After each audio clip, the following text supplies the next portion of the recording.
BTB listeners, thank you so much for checking out today's episode. Listen, if this episode inspires you, do me a favor and take 5 seconds to shoot me a like and subscribe to the podcast.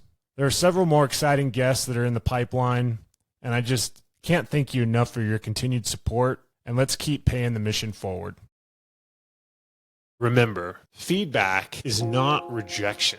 It's refinement. It's an arena of opportunity for you to adapt and adjust and pivot to become the strongest version of yourself. If you're brave enough to ask for feedback, if you're strong enough to sit with feedback, and disciplined enough to act on feedback, there is absolutely no ceiling to who you can become. This podcast isn't just about hype. I love the flashy intros. I love creating the cool album art for each one of the episodes. But this is about real growth. And feedback is one of the fastest paths to get you to real growth.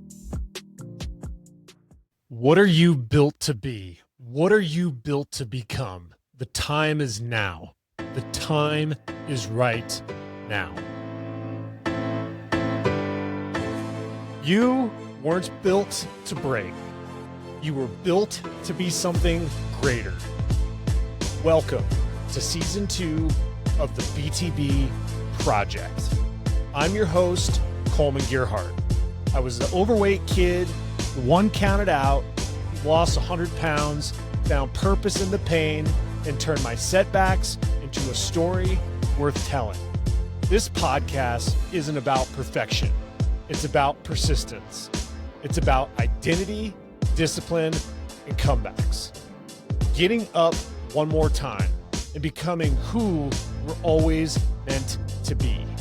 If you're ready to go deep, do the work, and live out what you're built to be, you're in the right place. Let's lock in, let's rise, and let's get to work.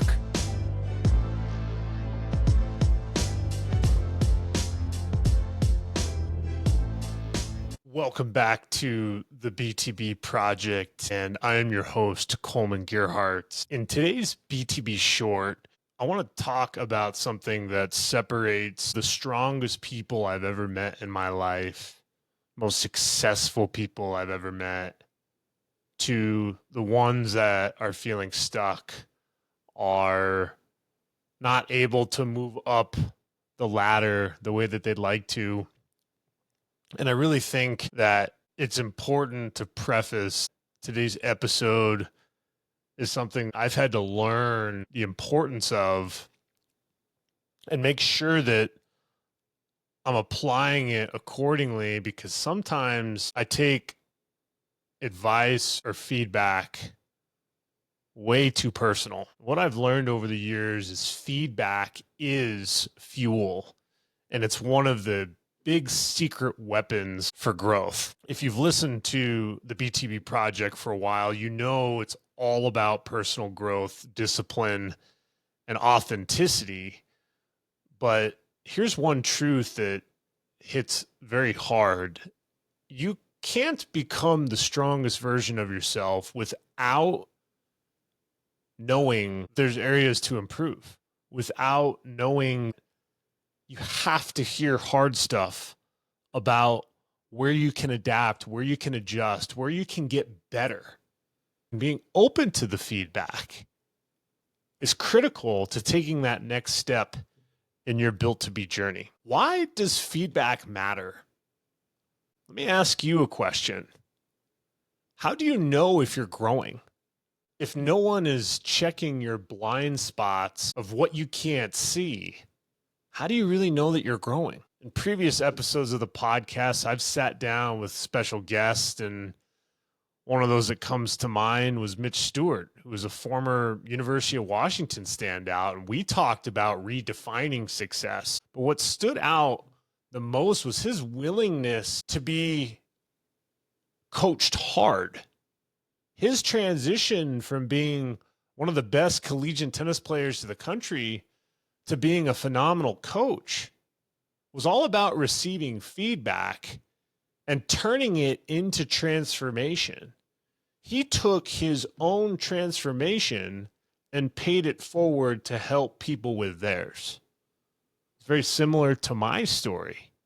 Some of the things that I've heard in the past I thought was feedback was actually harsh, demeaning, difficult things I've had to reframe, reshape into making sure I can use that narrative as a positive instead of a negative in my life. And I shared in a previous episode about overcoming fear. I shared the journey of my high school tennis client who battles vocal cord dysfunction, makes it feel like he's drowning every time he pushes himself too hard. And coaching him required me to give him consistent feedback loops, not just from me to him, but from him to himself, recognizing when fear is physical, when it's mental, and learning how to name it, learning how to face it, learning through the feedback loop, he can push through those difficult circumstances he inherited physically. And it saved him from quitting tennis. It saved him from giving up on his goal. I've even talked about this when it comes to self-doubt and how it manifests in competition. It also manifests whenever we're trying to go after any goals in our life. We begin to doubt ourselves. The conversation came back to reflection. Reflection is a form of feedback. What's working? What's not working? You can't change what you don't acknowledge. So being able to tap into feedback, feedback isn't criticism. It's actually a mirror of what's going on in the present state. When you hear feedback, our ego wants to flinch, defend, or explain itself. But your ego isn't your coach. Here's the reframe. Feedback is not an attack. It's an actual audit on where you're at. Do you have friends that can speak into your life, that can see the bigger picture that you might not be able to see, to help you recognize some areas of where you can grow? It's not just about who you are. It's about how you're showing up. The type of light, the type of presence you bring into situations constantly come from days, months, years of what's happened prior to that present moment that you're bringing with you into each situation of your life. Feedback in the real world is not just from athletics or business, but being able to funnel into specific areas of your life. A very important area of my life is tennis. And in tennis, the score tells you where you stand. In life, it's a little bit harder. That's where people come in. So let me ask, do you have someone in your corner that tells you the truth? Do you seek out the truth? Do you ask for feedback? Are you engaging with other people around you to see how you're doing? Or do you just hang with people who nod and say, you're great, you're doing awesome, and just surround yourself with a bunch of people pleasers? That is on a fast track to keep you complacent in your life. I've been 1000% guilty of those types of situations. I've been a people pleaser myself. But the biggest growth in my life has been honest feedback from people around me that care about me the most. In 2025, some of the top athletes that I've been able to work with, guys and gals that are chasing their athletic dream, they crave feedback. They crave being able to do video analysis of their technique. They crave talking about a particular match or outcome that occurred and where they can improve or what they did wrong. They beg for coaching, not just because they're insecure, but because they're hungry to improve, that appetite, that hunger to be able to ask those types of questions is where a coach-player interaction becomes incredibly powerful. That's also the same type of dialogue I see in the world of business. One founder I know that has a very successful software company starts every week with the same question with his team. That question is, what did I miss last week that cost us progress? Every decision he makes, every nook and cranny of how he's positioning his business starts with a question like that each week. So what does that do? That's what allows for amazing leadership. That's humility. That's someone who's going to keep growing, not just their business, but in their personal life. So let's get practical for a second. Let's talk about some feedback hacks that work that I want you to implement into your life. Number one is ask better questions. What's something I need to hear that no one's telling me? Remember, the BTB Project was founded on an open-ended question. What are you built to be? What are you built to become? And being able to ask questions that require someone to speak into your life is a tremendous way to start with implementing more feedback. Number two is pause your defense. When someone's giving you feedback, we are so eager to curl up and posture like they're trying to come at us, that they're not for us, but against us. Instead of reacting, say, thank you. I'm going to sit with it. Whatever feedback they give you, give them the affirmation of praise for speaking into your life. They're helping you get better. People are asking questions that require you to tap into feedback. As you're positioning that in an open mind rather than defense, watch how it changes your life. Watch how that feedback loop ultimately points the finger back to you. I've said on several episodes, and one of the most powerful things I've heard is that everything is your fault, and taking ultimate accountability. Instead of being defensive, be receptive, be open to what someone has to say about where you're at in your life. Number three is journal it.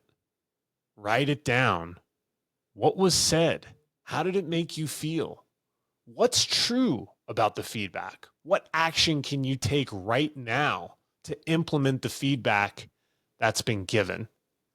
As you write it down, obviously creates neurochemistry response because you are hearing it, you are seeing it in your mind, you're writing it down to affirm it, you're writing it down to remember it, you're writing it down to create a call to action to actually do something with the feedback. And last but not least is be consistent.